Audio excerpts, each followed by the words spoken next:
زما عمر د 25 کالو نه بره شو، زه ډېره ښایسته خوم ول. زما مور به په ما باندې پیسې پیدا کولې، پیسې به یې راباندې ګټلې.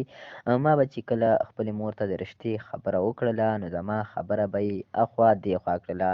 زه خو هم ډېره زیاته پریشانه شوم. یوه ورځ زما ترور سره زما مور جنګ وکړلو، او په دغه جنګ سره زما د ترور د خولې نه ووتل چې ستا مور په تا باندې پیسې ګټي، په تا پیسې پیدا کوي.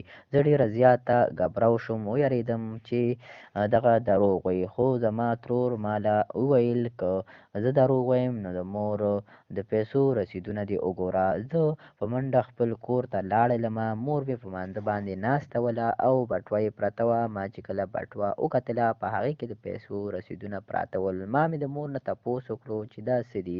مور مې په ژړا شوله او راته وویل چې ستا پلار کله مړ شو نو د کور د ګټې وټې څوک نه ول، او ستا د کرشتې دپاره به کسان راتلل، پیسې به یې راکولې او ویل به یې چې دغه تیاره کړه. ما هغه پیسو ته غاړه کېښودله او ځکه مې ستا رشته نه کوله. زه څه ظالمه نه وم، خو زما کور کې حالات خراب ول. او ما ویل چې یو څو ورځې به داسې کار وکړم، خو دغه کار میاشتو ته واوښتو، میاشتو نه کلونو ته.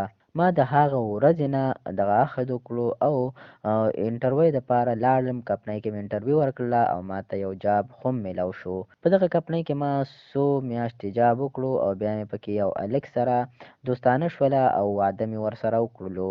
ما خپله مور معاف کړله او زمونږ ژوند بیا ډېر زیات په خوشحالۍ سره تېرېدلو. نو په زندګۍ کې خو یو کار هم سخت نه وي، هر کار همت سره کېږي او په ځان کې باور ساتل پکار دي. هر کار په خپله کېږي او په منډه کېږي.